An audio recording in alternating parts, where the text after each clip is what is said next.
and action. Hey guys, this is Brandon with Asylum Exotics. I'm here with Troy from Best Dressed Balls, and we're gonna check out his balls today.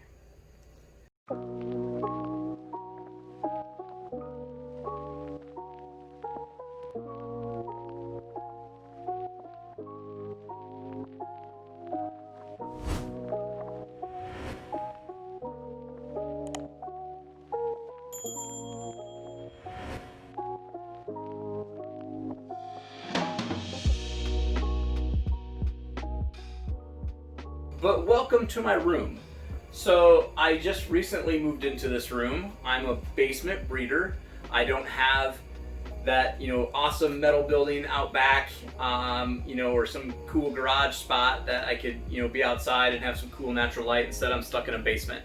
And so if you don't know, I'm in Iowa, right? So we have basements in Iowa. Me and Brandon have giggled about that a little bit this last day or two. And so yeah, I recently moved into this room of our basement. Before, we were kind of in the middle of our basement, and I wanted to get as far away from like the door that opens from our garage into our basement and so on. So I wanted to get away from drafts and trying to combat, humidity and heat. And so we really tried to make this room really well insulated. We did 2x6 construction all the way around the existing basement walls.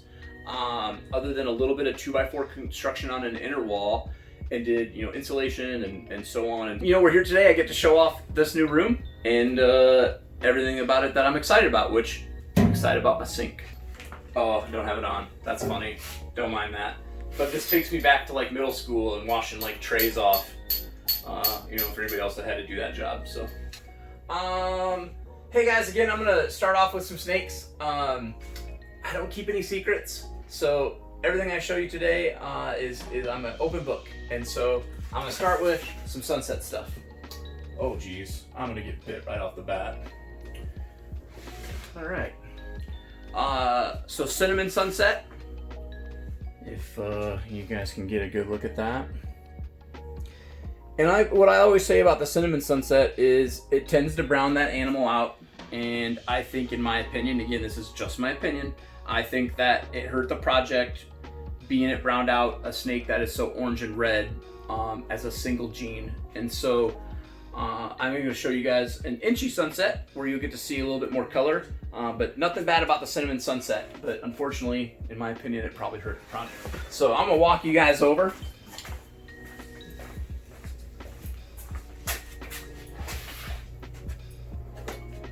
And get you some good light. Maybe we can get a good look. But such, way more, the oranges, and especially after it sheds, you definitely see like that, kind of rusty red color.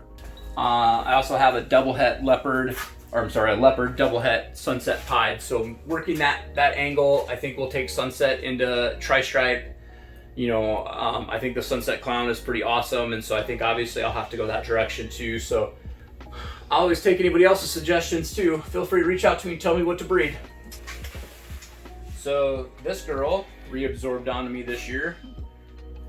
Not the greatest example of a tri-stripe. She's very broken up. And so, I certainly would love to, I'd love to tell you I've got this beautiful, full striped animal. But we have a couple girls that look just like this. They're sisters. They're also posset pied. I'm not a big fan of the tri-stripe pied or the tri-stripe clown, so I'm actually going to kind of stay away from that and just kind of take it in some other directions. From there, I'm going to pop over to, again, if you follow me in any capacity, you probably hear me talk about hurricane stuff. This is just hurricane in its single form. It's a het clown. If I'm giving you a good angle here, bite the camera. She was a picky eater. I actually got her as a 100-gram baby from Hans. She's done quite well, but she has been a bit of a picky eater for me. She's getting ready to shed, so maybe not the best time to show her off, but it's my Batman clown from Justin. Stay there, you little squirmy lady. I think there's just a lot of places for that project to go, and yeah, I think I'm gonna just show just the Russo. So this is a Russo. It's double het clown G-stripe. She's ready to take a bite out of one of us. You might get that. You might get a strike on camera. Again, man, these guys are probably 1,200 grams or something. Really hoping that they'll push over that 1,600 gram mark, and I'll be able to breed them. I have 3 of them, 2 pastels and this girl. So really looking forward to doing the Clown G-Stripe project and then adding the Russo in. I'm a pretty big fan of Russo. As far as the Russos, do you prefer the Russo Pieds or the Russo Clowns? I'm gonna say Russo Clowns. Yeah? Yeah, I mean, I work with Special Pied, and so Special Pied and Russo are, you know, very similar in the Pied world, but I think out of the 2 of them, I would say I like the Special Pied better. And so out of Russo, anything like, you know, Clown or Pied, I would definitely go with the Russo Clown. This girl's probably getting ready to lay. Is one of my, so she's an all white Special Pied, buried, hunkered down in here. I just recently went to these FB40 tubs and was a little worried moving stuff. She wasn't a CB70, and we moved over to this system. Animal Plastics built me these racks, and so hopefully I don't spook her enough that she slugs out on me, but I believe she's yet to lay. Just a Mojave Pied. She's probably getting ready to maybe get in the shed too. So she's probably a little dull, but and then she's 100% het ghost. I had a visual ghost Mojave Pied male that I recently sold because most everything I have that is het ghost is a Mojave. So obviously Mojave to Mojave is you're gonna get a white snake, right? So I'm looking for the right Pied ghost combo male to take to these girls. Hit me up. I was telling Brandon about this girl earlier. Like, after she sheds, like the first couple days after she sheds, she is just so bright and just super beautiful. And I'm not a big banana guy by any means, but you know, when it comes to like a pretty girl in here, like I absolutely love her. She just so bright and just real pretty. So she's a banana black pastel Spectre, I believe. She's 100% het pied, and she will definitely go this coming season. She's getting real close. When it comes to picking breedings, that's such a science. I've screwed up. I've hit the jackpot. Like, there's just no, I think, right and rhyme or whatever, like to get to that, that perfect. There's always times where I think I'm doing it right, and then you're like, oh, I wish I had this, or I wish I'd have done that. And so when it comes to recessives and codoms and things, like I know that there's secret recipes, right? There's recipes we're all trying to hit. But when it comes to like making that plan, like in that animal or in that question, at this very moment, I just don't have like this would be the best thing to do. I've got some time to make that decision, and I breed from like November on, and so hopefully that gives me some time to do some stuff. This big Mahogany Pied girl. Oh, come on out. She might lay yet. I bred her to my Mahogany Pied. What I thought was a cinnamon Mahogany Pied, but I believe it is just a Mahogany Pied. We've kind of proved that it's probably not cinnamon.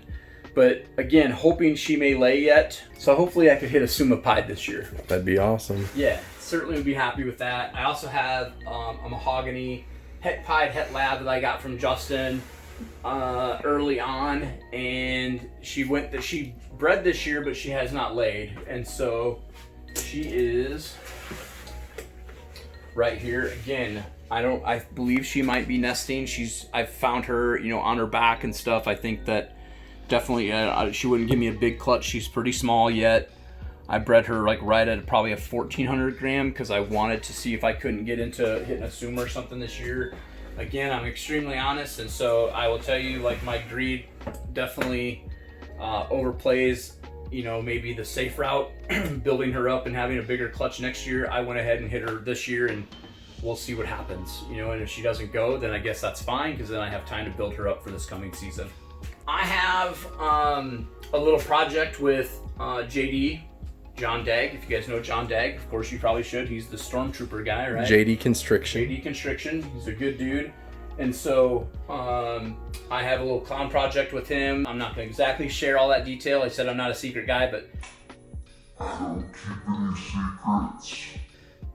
I would want his blessing. And so I keep John's animals here, and so quite a bit of clown stuff. And a bunch of pretty girls. You guys are all right back there. And then I have this Mahogany spot-nosed clown. Again, I don't know exactly my plans for her, but I really think that I'll have her ready for size this coming fall or right over the first of the year. And so I'm just trying to play, you know, that guessing game of what I should do. So, hey girl.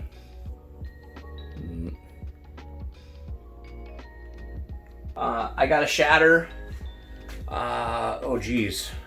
Actually off of Chase's auction. So when we were raising money for Chase, I ended up pulling the trigger and getting it. I'm really looking forward to like finding that right project that makes something pretty awesome. I think it very much has that granite, nanny feel. I know Brandon works with the nanny, and so we'll see. Awesome. I'd love to show you guys a couple holdback males. I traded with Will at RCR. We all love some Will. And I ended up with a Wookiee pinstripe yellow belly male. Again, I think there's some cool stuff to be done with Wookiee. Keep an eye on that project, especially with Will. He's got a really awesome thing going on over there at RCR. So, Will, if you listen to this, I thank you for that male. Calico Pied, I'm not gonna lie, I think this might be my favorite. I mean, I got some cool pied stuff, but like this Calico Pied is definitely a cool animal, and I think there's just a place you can take Calico and Pied to, and what that'll be, I don't know yet, but we'll hopefully find out. OD Clown, Posset Pied from my buddies over at JSA. And I think it's important to invest with, the right people. I really enjoy John and Joe over at JSA, and they have definitely sold me some cool animals, and it's been a good friendship. And then some of my stuff that we've hatched this year so far. So I'll start with one that I'm not 100% kind of know what it is, but yeah, don't bite me. Bite me on camera. I'm gonna look dumb. Just hatched these guys out from a dragonfly het pied to a Mojave pied het ghost. Fun, pretty, popping around me. Sorry, guy. Get in there. Also, I'm gonna run you guys kind of through. We're kind of jump around a little bit, but you've maybe seen me post or Brandon post. This is my Russo Hurricane clown. That was a fun one to hit. Yeah, I was pretty happy with that. Yeah, that one might be being stolen. Yeah, I gotta keep an eye on Brandon. Can't trust me. This came from the same male that I created that animal with, which is a black pewter Hurricane het clown that I got from JKR, and then I bred him to a banana het clown. And so I believe this is probably an all-gener, and so it's definitely neat. I'm gonna watch it, shed out a couple more times, get a little growth on it, and probably post more about it then. So it's a real pretty animal in person. I'm gonna take you guys through to show you the fun stuff.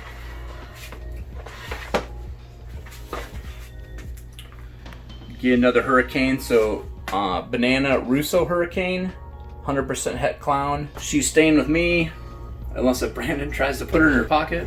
There's a good chance of that too. So, another pretty animal. Okay, ready whenever you are. All right. So tri-stripe stuff. We've only hatched a couple things so far this year, but little tri-stripe male. Try to get him here in my hand here. Get a good look at him.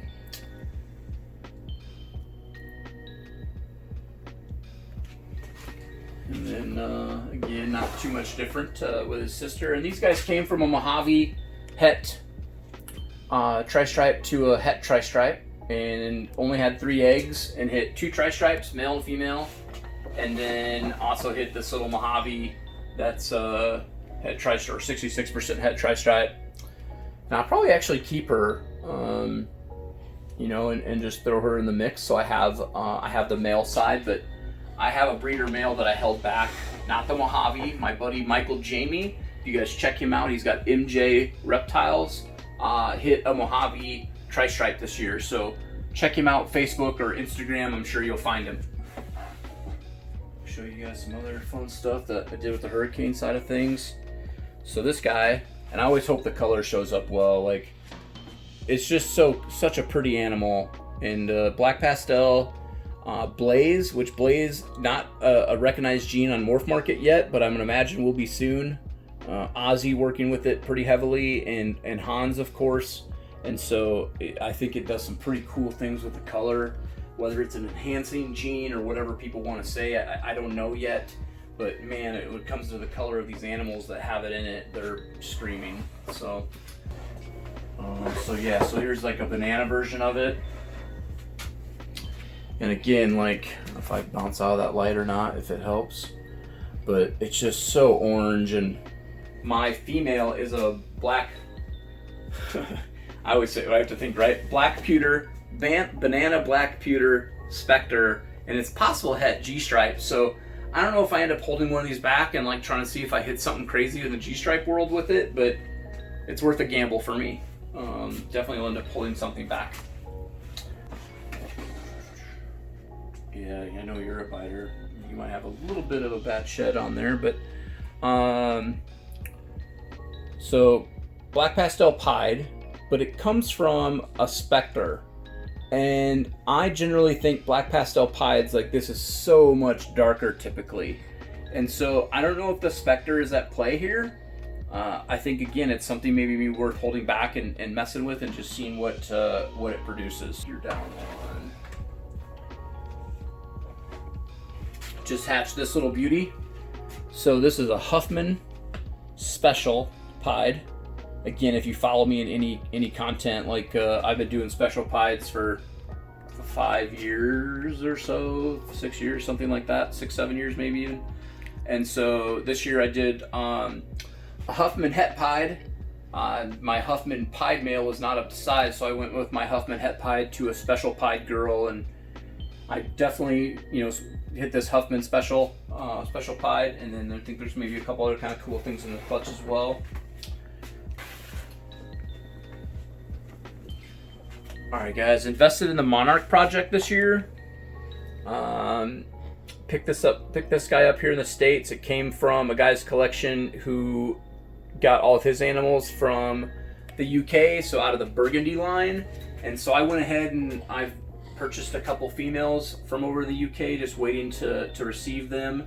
And so maybe I can kind of stick in that same line. You know, a lot of people talk about the line breeding, whether it's, you know, holding back the best animal or whatever the case may be. But for me, knowing this animal came from that, I feel is beneficial for me to then follow that same line. So again, that sounds so weird. Purchased a couple females from over in the UK. So let's see here. All right.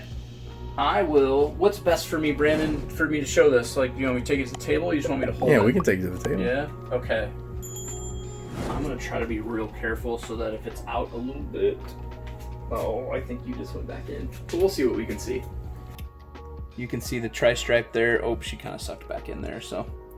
Hopefully I'll have some... he or she will be out soon, and we'll be able to have that showing before you guys maybe even see this. That's it. And action. Just kidding. I love it. Hey guys, this is Brandon with Asylum Exotics, and I'm here today with Troy from Best Dressed Balls, and today we're going to take a look at his racks.